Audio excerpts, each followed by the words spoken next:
What if I told you that a single graph could tell the entire story of your road trip, from full speed ahead to pit stops, and even heading back home?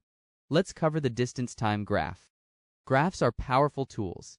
They simplify complex data, making it easier to understand relationships between variables. This video covers the distance time graphs. A distance time graph describes the distance covered by an object per unit time.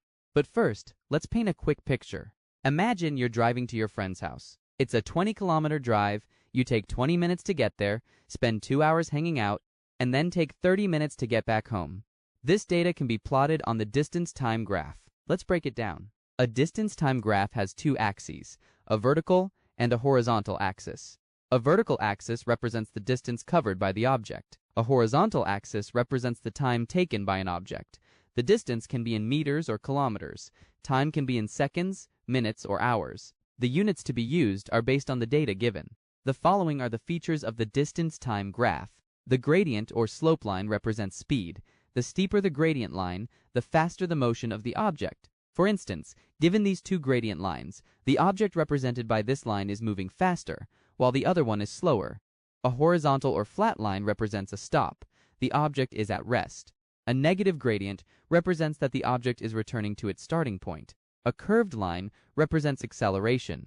An upward curve represents positive acceleration. The object is speeding up. A downward curve represents deceleration. The object is slowing down. Let's consider some examples. Steve walks at a uniform speed of 2 meters per second for 30 seconds. He stops for 20 seconds, then walks back from where he came from for 20 seconds. Draw a distance time graph. This is a distance time graph. The first statement states that Steve walks at a uniform speed of 2 meters per second for 30 seconds. First, we need to find the distance covered in the first 30 seconds from this data. Distance is equal to speed times time. Speed is 2 and time is 30. 2 times 30 gives 60 meters as the distance moved. We can now plot this data on the graph. Distance is 60 and time is 30. These intersect at this point, then this gradient line represents the first statement. The second statement states that he stops for 20 seconds. The object at rest is represented by a flat line, so we add 20 to 30 seconds and draw a flat line. Then the line should be drawn to 50 seconds. The final statement says that he walks back from where he came from for 20 seconds. Returning to the starting point is represented by a negative gradient line. When we add 20 to 50 seconds, the line is drawn up to 70 seconds. This is the distance time graph of the statements given. Another example, a car travels 60 kilometers for 2 hours. It stops at a lay-by for 30 minutes.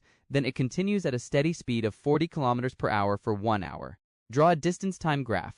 This is a distance time graph. The first statement states that a car travels 60 kilometers for 2 hours.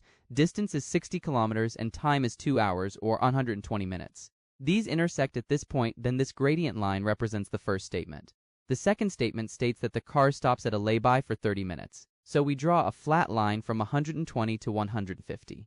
The final statement states that the car continues at a steady speed of 40 kilometers per hour for 1 hour. We need to find out the distance covered in the last 1 hour. Distance speed times time. The speed given is 40 and the time is 1. This gives 40 kilometers as the distance covered in the last hour. On the graph, for distance, we add 40 kilometers to 60, which adds up to 100 kilometers.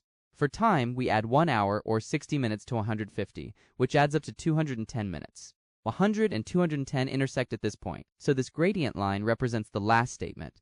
The last statement has an upward slope because the car continued to move away from the starting point. To recap, a distance time graph describes the distance covered by an object per unit time.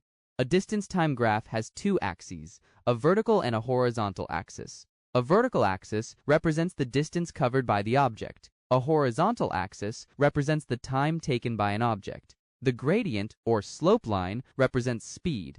A horizontal or flat line represents an object at rest. A negative gradient represents that the object is returning to its starting point. A curved line represents acceleration. Now that you understand how to plot a distance time graph and decode what it's telling you, in the next video, we'll cover the speed time graphs. Stay tuned, stay curious.